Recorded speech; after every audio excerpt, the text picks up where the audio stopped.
What's up? It's Q Control. I'm here again at work, so it's gonna be another ASMR video. I was talking to my friend the Fingerboard Queen, which if you've never seen her clips, definitely go check them out. But we were talking about zip tie board rails, and this setup is like really scrappy because I just need it to be utilitarian. It doesn't need to be nice looking, but gets the point across that you can really use anything for rails. Why would you want to use rails? Because they're basically like a second set of trucks for your board going this way, where you can click into different tricks with that method. Also, it could protect a graphic. If you have a graphic, it makes it easier to grab onto and stuff, like, I don't know, and they just kind of look cool. I like them on my skateboards that I ride, big ones, and also small ones. So you could probably figure out how to make these if you just thought about it enough. But basically what I do is cut them to about the size of where this base plate ends to where this base plate ends, around that size. Doesn't have to be perfect. And some types of plastic are easier to cut with scissors, other types are easier to cut with an X-Acto. It's around 35 millimeters. In width, they are around 4 millimeters. I feel like I found some zip ties that are 3 millimeters. I found ones that are thicker than this. I don't know if that would be attractive looking, but you could if you wanted to. You will also want to choose if you want 2 screws or 3 screws or even 4 screws. Now sometimes if you can't get the countersink right, you may have some metal that pops up. It's pretty hard, especially with zip tie material, it's pretty hard to get it perfectly flush.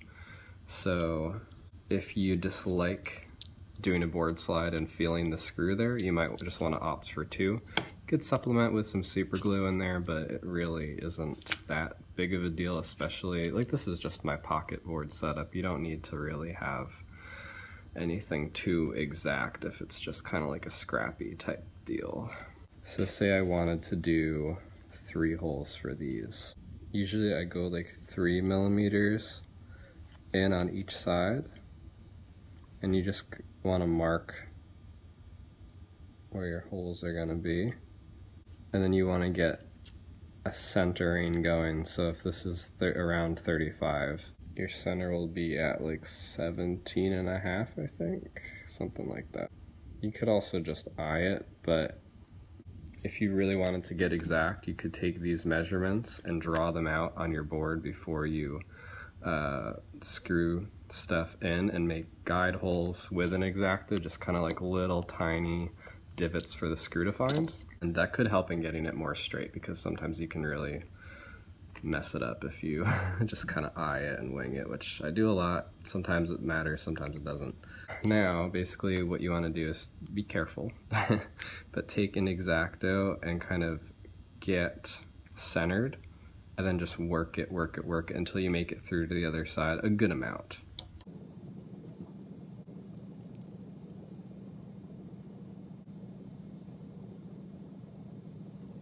Now, the cool part with doing that work with an X-Acto instead of a drill is that if you start to see a hole going more to the right or left, you can easily take the blade, switch it around, and kind of correct that. So if you happen to have a drill bit lying around, this might be an easier way to do the countersink. Anything like a probably 1/4 inch to 1/2 inch drill bit, like any kind of bigger drill bit, you could just run it around with your hands, not with a drill or anything, just run it around really quickly the edges of the holes to get a good countersink, because you don't want the screw heads to kind of float above the holes and then kind of make a nasty grind, weird sound, you know. But if you don't have a drill bit handy, you can do this with an X-Acto. It doesn't have to be perfect, just as long as you don't overdo it, you won't see where you've cut in. But just kind of run that X-Acto at an angle around the hole, and you know, just feel it out. It's not a science. You'll end up with something. Might not look the best, but it'll be there, and with practice it gets better. That's about it. You want to clean up any like weird little stray things on the back, but if you're going to use you know, normal tech deck screws, if you're going to use something that doesn't have a sharp tip, if the tip is blunt, you're going to have to pre-drill the guide holes.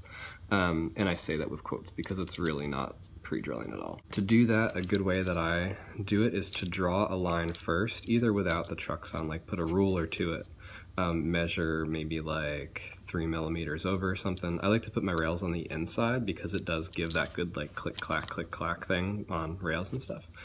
And I just like the way it looks when you center it between the rail of the board and between the edge of the base plate. I like that centered look. That's how I do it on my skateboards. So that's the decision you have to make as well, how far apart.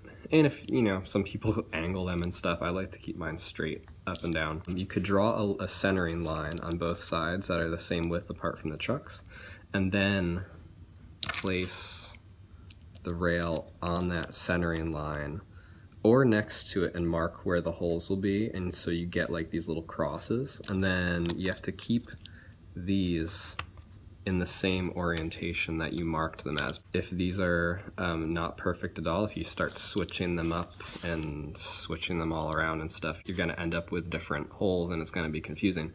And you're not going to be able to figure out how they went in, or you'll force them in and then they'll end up all like janky and stuff. So mark your areas, and then with an X-Acto, just kind of like stamp on it with the blade, and then just do that a little bit to just get a hole started that the screw can find and then go into. And then try to put it on. Again, all of this kind of takes a little bit of practice, but once you get it down, it's like, it's easy, it's cheap, it's affordable, especially for like just a crappy little setup that you can dork around with. It's pretty fun, and you can find some cool colors. If you want to be fancy, you could probably taper down the edges too. I don't know, like there's probably a million ways you can take this, but this is how I do little cheap board rails. Thanks, the Fingerboard Queen, for inspiring me to make this video and wanting to know about my little silly method to how I make board rails. I don't know, I guess that's it. Thanks for watching. Bye.